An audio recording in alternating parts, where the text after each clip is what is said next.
Koji je bio glavni cilj izmjene zakona, pa onda i za vas, gospođo Pavelić, zašto se dio odruga od Zakona o gradu? Dobar dan svima. Hvala što ste nas pozvali i što ste nam omogućili da približimo ovu temu izmjene zakona, odnosno novog zakona o pomorskom dobru i morskim lukama svima koji su zainteresirani za tu temu. Glavni razlog izmjene ovog zakona je bilo da smo željeli osnažiti zaštitu pomorskog dobra, te da smo institute koji postoji i u važećem zakonu, a koji je donesen, kao što znamo, 2003. godine, pokušali osnažiti na način da pomorsko dobro ostane u općoj upotrebi, pod jedan, a pod dva, da ga zaštitimo od raznih devastacija koji smo ipak svjedoci da su se događali. Također, usklađenje sa ostalim zakonima i svakako protek vremena gdje se događalo u praksi određeni pojavni oblici koji su se trebali normirati samim zakonom. Da vas pitam odmah na početku, ima ta koju smo primijetili u samom najavi, na što su upozoravali odmah na početku zakona u odnosu stari i novi, pa se ističe da u ime Republike Hrvatske upravlja pomorskim dobrom Vlada Republike Hrvatske, dok je u starom zakonu nekako više pisalo da pomorskim dobrom upravlja i vodi brigu o njemu, zaštiti odgovara Republika Hrvatska. Zašto je bilo potrebno staviti ovaj dio oko Vlade? Pa ne, i dalje pomorsko dobro je opće dobro koje je jedino opće dobro u Republici Hrvatskoj, znači da nitko nema vlasništvo ni druga stvarna prava. Svakako da je Sabor Republike Hrvatske zakonodavac koji uređuje ovu pitanje, a Vlada samo je izvršno tijelo koje izvršava provedbu zakona. Uopće ne dolazi u obzir da bi se moglo prepisivati išta drugo nego što nije zakonom sada uređeno, i novim zakonom će biti na jednaki način uređeno. Nema govora da bi se s jedne strane oduzimala nekakva ovlast Saboru. Sabor je zakonodavno tijelo, dok je Vlada izvršno tijelo. Da, gospođo Pavelić, zašto ste se ogradili od ovog zakona i zašto se nadate da neće proći?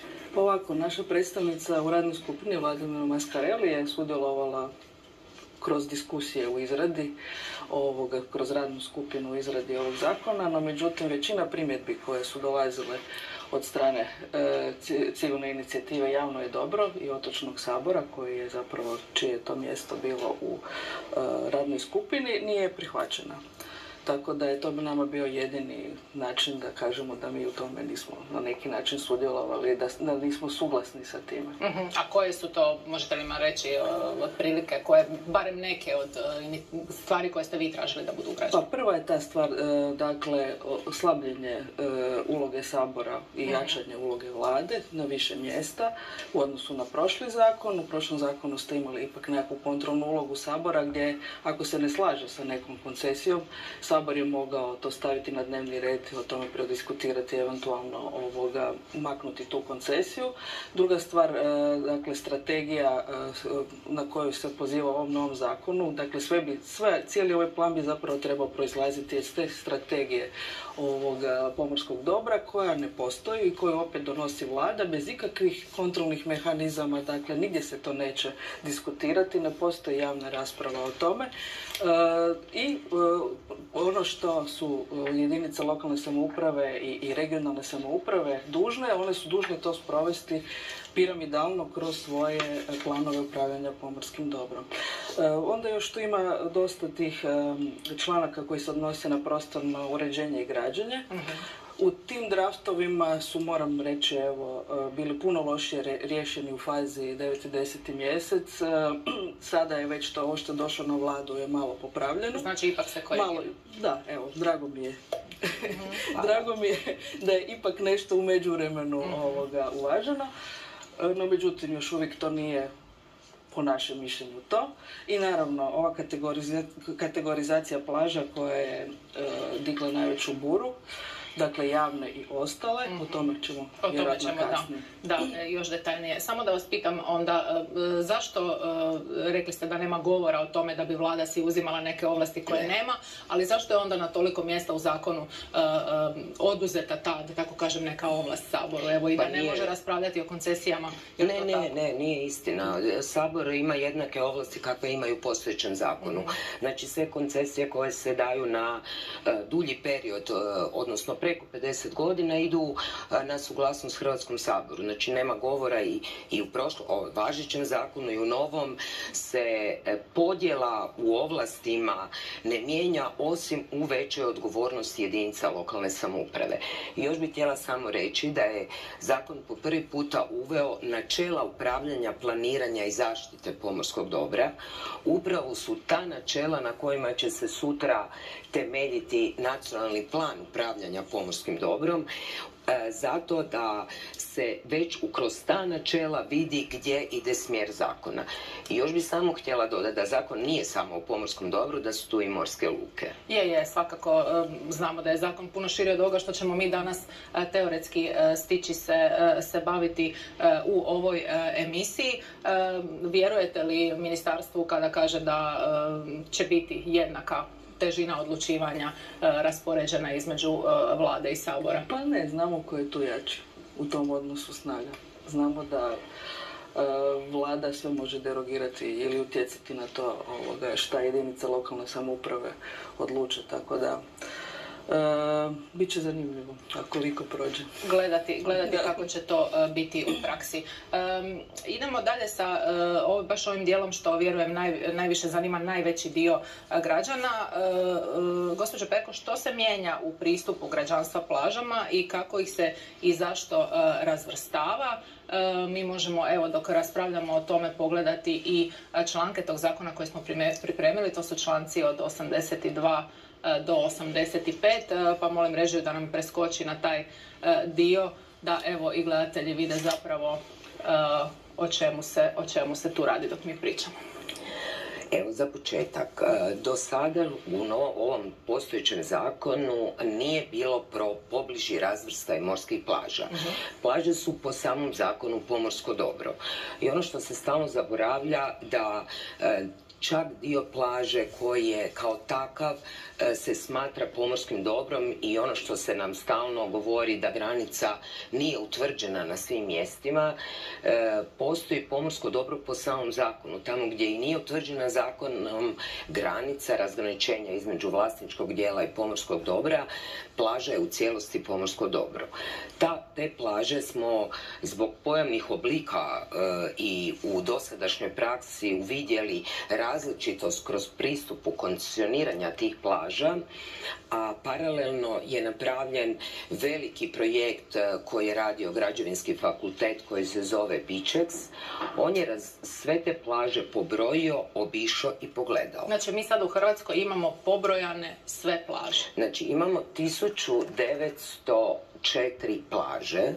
Od tih 1904, 81% ili 1500 i nešto su prirodne plaže. To su plaže na kojima nije izvršen nikakav zahvat u smislu promjene konfiguracije same plaže. Također, taj projekt i prije toga smo uvidjeli da je potrebno razgraničiti nasipavanje od dohrane plaže. Pa tako je ovim zakonom po prvi puta se razlikuje što je dohrana, a što je nasipavanje. To mislite na ovaj dio kad si netko ispred kuće malo poredi? Ne mislim na to. Da, mislim na to da se pod pojmom dohranjivanja plaža željelo provući nasipavanje, odnosno izmjena obalne crte. Dohrana plaža, vi imate puno prirodnih plaža koje su okrenute tako prema morskim strujama i vjetru da po zimi more odnese veliki dio plaže. U proljeće upravo to dohrana, čak je propisano kojim materijalima je moguće, jer se događalo u praksi da se svašta nasipava, da. Ali dohrana je ako ne mijenjate obalnu crtu, a nasipavanje ako mijenjate tu obalnu crtu. Od tih, još bi samo rekla da se vratimo na same plaže, ukupan broj plaža koje su dane u koncesiju je 171. Znači, govorimo od 1904 plaže, a od tih 171 dani u koncesiju duž cijele obale je samo 18% tih takozvanih ograđenih plaža. Dobro, i sad objasnite nam što se događa sa javnom morskom plažom ispred hotela, kampa i turističkog naselja i morskom plažom za posebne namjene. Osnovna podjela plaža je na prirodne i uređene.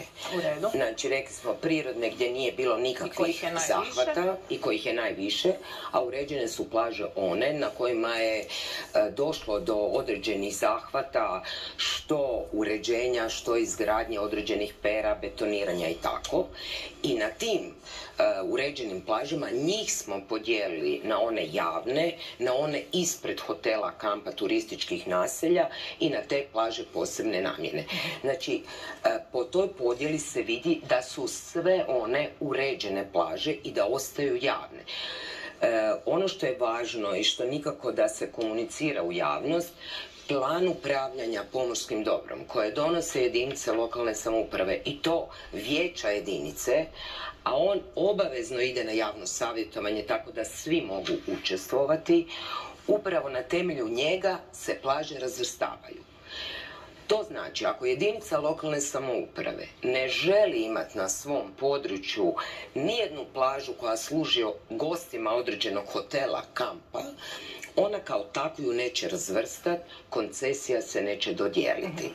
Prema tome, alati su u rukama vijeća jedinice lokalne samouprave.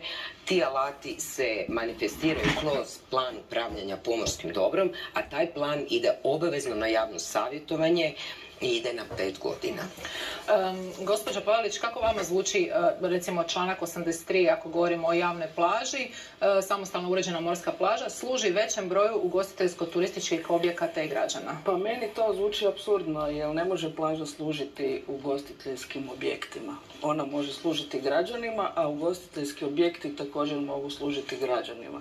I mislim da iz ove rečenice sve vidljivo o intencijama izmjena i dopuna ovog zakona. Je li to malo nespretno, gospođo Perko? Možemo govoriti kad se ovako gleda da je nespretna rečenica, ali u svakom slučaju željelo se naglasiti da te javne plaže se ne mogu cijepkati, da ne može biti malo za hotel ispred hotela, nego upravo to da služi tom mjestu, ljudima koji su tamo, naravno, da služi što turistima, što gostima, što vikendašima, a u prvom redu da služi ljudima koji žive u tom mjestu. Plaža iz ovoga članka ne smije se ograditi. Tako je, nijedna se ne smije ograditi. I članak 82 vam piše da sve plaže moraju biti dostupne svima pod jednakim uvjetima. Pa, mislim, lijepo je da ste stavili taj članak da se ne smije ograditi, ali mi živimo u 21. stoljeću i znamo da su mogućnosti kontrole kretanja kroz neki teritorij tehnološki danas napredne, pa imamo recimo upravo u toj specijalnoj bolnici koju ste spominjali u Rovinju, imamo slučaj sa narukvicama. Dakle, kontrola tog teritorija plaže ispred tog objekta javnog zdravstva je sa narukvicama i to ide do te mjere da se ne samo miče ljude koji tamo ne spadaju po recimo stupnju invaliditeta, nego i one ljude koji jesu na rehabilitaciji, ali nisu tamo smješteni, nego su smješteni u objektu. Dakle, dolazi do doslovne segregacije. Došli su do nas slučajevi pritužbi građana sa invaliditetom o tome. Dakle, toga ima napretek. Dakle, u budućnosti ako nema ograde, to ne znači da, kao što ste napisali, da koncesionar ima pravo utužiti ometača posjeda. Dakle, što to znači? Znači, svi oni, rekli ste da sve uređene plaže idu u koncesiju, više ne idu. Nisam ja to rekla. Ne, to piše. To piše u zakonu. To ne piše u zakonu. Znači, upravo suprotno, jedinica lokalne samouprave može odlučiti da nijedna plaža ne ide u koncesiju. Samo malo, ukoliko ide u neku vrstu koncesioniranja ide u koncesiju, a ne ide na dozvolu. To ste napisali za uređene plaže. Rekli ste za ove prirodne takozvane. Samo uz dozvolu. One idu uz dozvolu, nekadašnje koncesijsko odobrenje, a ove su sada, ukoliko se ide u neku vrstu tog odnosa, onda on mora biti koncesija. Tako ste to napisali. Ako je koncesija i ako primijenimo taj članak gdje ste rekli da koncesionar ima pravo utužiti ometača posjeda, onda znamo da nije bitna ograda ili ne. Šta to radi se o kontroli teritorija? To da koncesionar može tužiti mene ako ja imam svako pravo biti na tom. Ajmo od početka. Ajmo prvo razgraničiti što je dozvola, što je koncesija.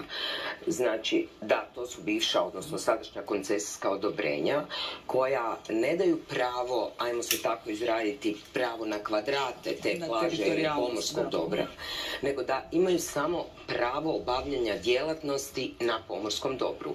Sa obavljanjem djelatnosti se ne smije ograničiti opća upotreba. Kad je nešto koncesija, ona ima svoj obuhvat kopna, obuhvat mora. Ovo se, da koncesionar ima pravo na zaštitu, se govori o dijelovima koncesije kao što su luke, gdje se događaju nam da iako netko ima koncesiju, ljudi dolaze i rade određene protupravne radnje, pa tako ulaze u brodogradilište. I sad, je li to baš tako navedeno? Ne, onda vas molim, ako je to tako, to niste u tom članku naveli, ne. To ste rekli, odnosi se na sve koncesije. Onda navedite u tom članku da se to ne odnosi niti na jednu morsku plažu. Dobro. Onda ću vam možda vjerovati. Dapače, mi ćemo još poboljšati zakon. Zakon ide u 2 čitanja. Drugi tjedan je i saborska rasprava. Baš ćemo pažljivo slušati sve primjedbe. Dapače, javno savjetovanje koje je bilo 30 dana otvoreno, rezultat su velike poboljšice u samom zakonu. Za sve, evo, i vaša gošća je rekla da su došle do poboljšica i mi stvarno želimo da taj zakon bude donesen na dobrobit svih građana Republike Hrvatske i nikad nam nije bio za cilj, baš ni u jednom članku, da bi se na jedan način moglo spriječiti dolazak do mora, da bi se moglo nekome ograničiti.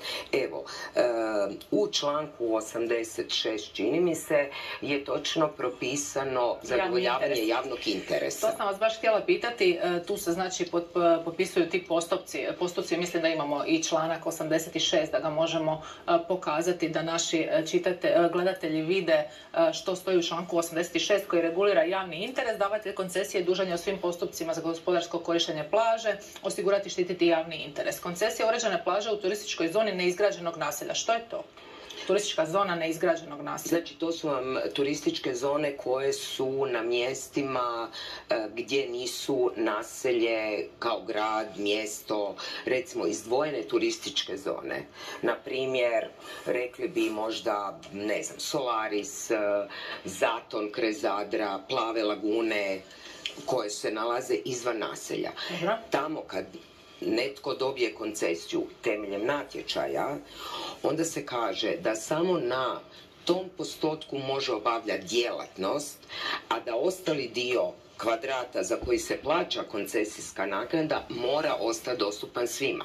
Svako koji na ovom dijelu gdje se obavlja gospodarska određena djelatnost, svatko ne može se reći da samo su te ležaljke tamo za potrebe kampa, hotela ili nekoga, nego svi koji dođu mogu ili koristiti gospodarsku djelatnost pa iznajmiti ležaljku, ili mogu staviti ručnik na neko drugo mjesto i koristiti plažu prema njenoj namjeni. Oprostite, ali neizgrađeno naselje ne postoji. Ja dolazim iz prostorno-planskog backgrounda, ja sam arhitekt, bila sam prostorni planer. Tu se možda neko krivo izrazio. Dakle, postoji neizgrađeni dio građevinskog područja. Postoji, turističke zone su nekad izvan naselja, izgrađenog ili neizgrađenog, ali ova formulacija vam ne stoji. I moram reći da generalno zakon sa prostornim planiranjem i građenjem je još uvijek posvađan. Možda upravo zato što ste slijedili jednu studiju koja se zove Beaches, a radili su je kolege s Građevinskog fakulteta, a niste imali ni jednog prostornog planera.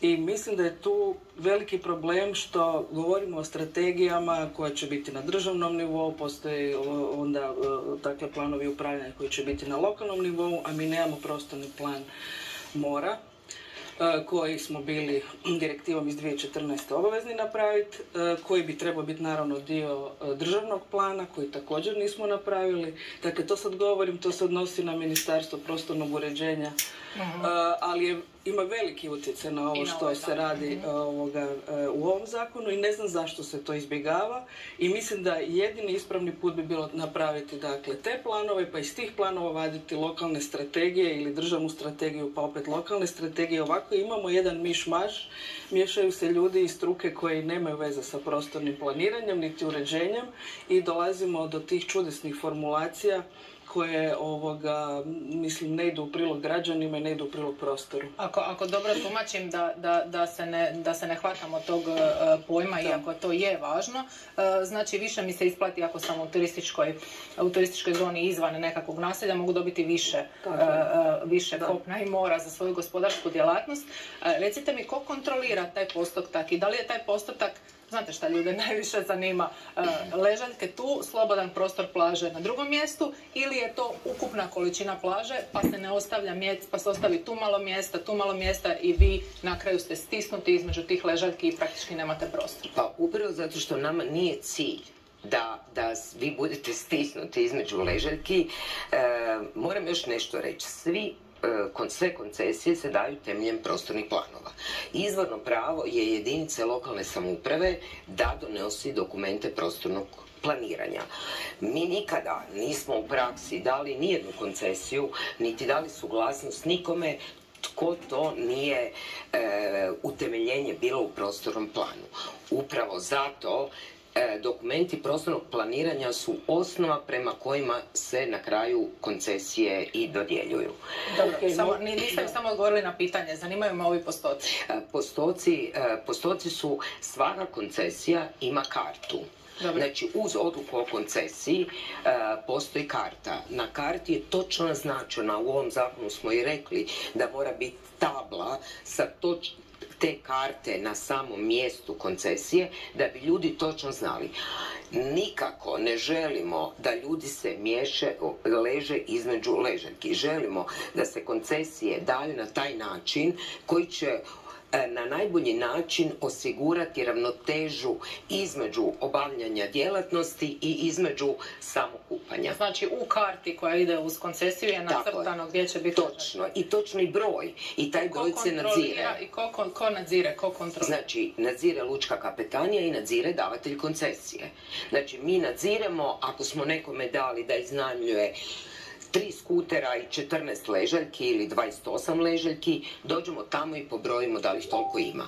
Postupamo i ima ugovorne kazne, odmah uklonite ležaljke, prema tome ima mehanizama. Dajte da objavimo odmah brojeve te telefona još dodatno nakon emisije. Mislim da bi jako puno građana bilo zainteresirano zvati. Recite, gospođa Pavlić. Pa evo, ova fraza da se sve te koncesije donose na osnovu i planovi, na osnovu prostornih planova, to je jedna blaga manipulacija, zato što većina naših prostornih planova su u presitnom mjerilu da bi se to uopće vidjelo. Dakle, ako je negdje turistička zona T1, T2, to ne znači da je pomorsko dobro ispred njega, kao što ovdje se sugerira u zakonu, u funkcionalnoj cjelini sa tim pomorskim dobrom. Infrastrukturna i prostorna cjelina.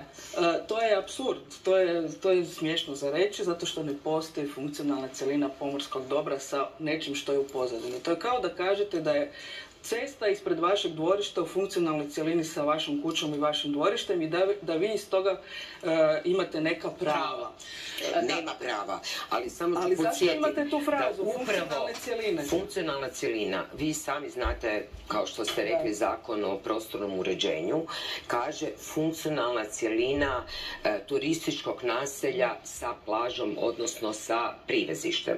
Prema tome, nije to novost. Funkcionalna cjelina će se utvrđivati prema određenim kriterijima. Kriteriji su vezanost, infrastrukture. Znači, mi imamo puno situacija gdje se vidi da tuševi na tim plažama, da WC i sva ostala uređenje te plaže upravo je u interesu onoga tko je iza plaže.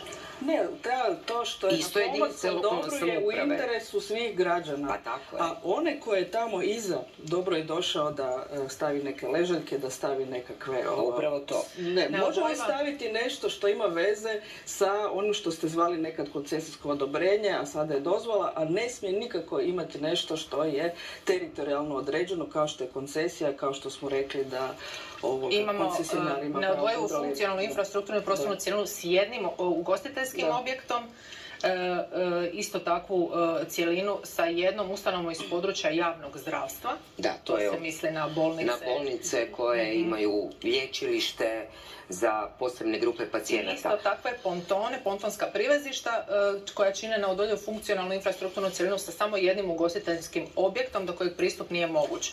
Ako imam restoran na nekom otoku imam pravo na svoj ponton i privezište. Ja mogu samo pitati zašto samo za ugostiteljski. Postoje x situacija gdje možda bi taj ponton koristio nekom drugom ko nije ugostitelj. Koji ga može privremeno postaviti s odobrenjem države da ne radi to ilegalno. Pa mi upravo ne želimo, zato što smo vidjeli... Ali onda zbrišite te ugostiteljske objekte. Ali ugostiteljstvo je puno šire. Znači, puno uže je. Pa nije, nama je prema zakonu o turističkoj usluzi, ugostiteljstvo je sve. Znači, ugostiteljstvo je... Ali ne radi se ovaj zakon samo za turizam. Pomorsko dobro je šire od turizma. Korištenje pomorskog dobra je šire od turizma. Pomorsko dobro služi prvenstveno građanima Republike Hrvatske, pa i njegovim gostima, a onda naravno onima koji su pružatelji turističkih i ugostiteljskih usluga i oni koji su korisnici.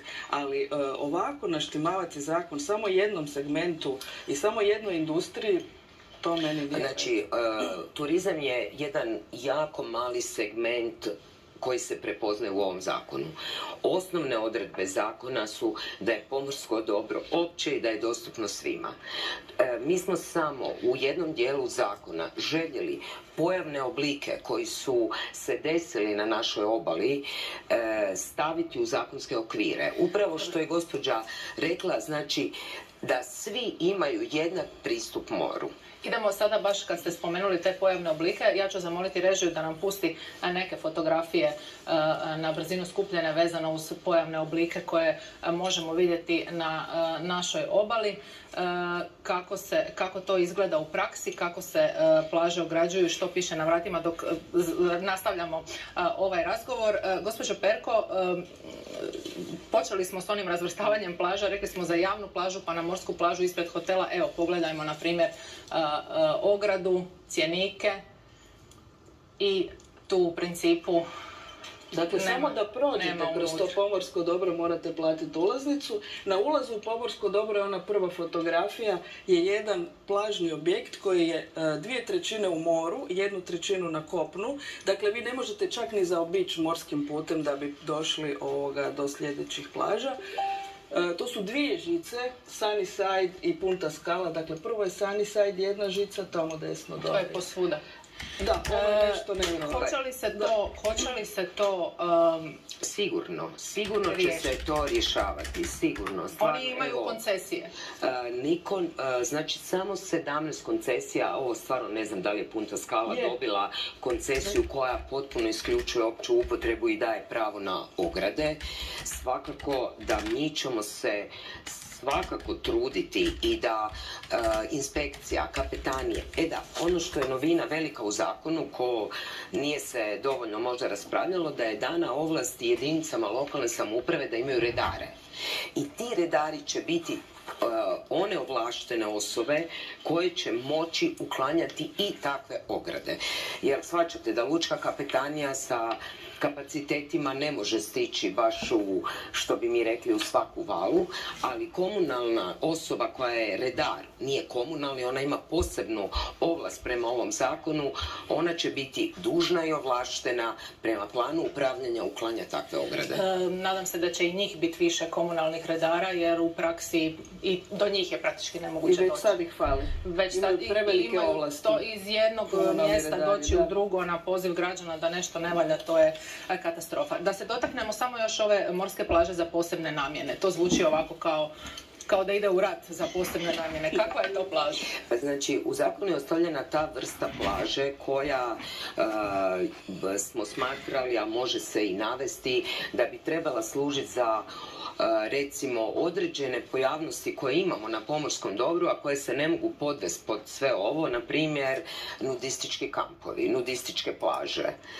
Recimo onda to su plaže koje imaju, evo nama se obratio Hrvatski savez slijepih, koji je htio plažu sada može napraviti prilaze i određene markere za ljude koji pristupaju. Međutim, naš stav je uvijek bio da nećemo segregirati određene grupe ljudi i da sve, posebno ove javne plaže koje se uređuju, moraju biti uređene na način da svi mogu doći do mora.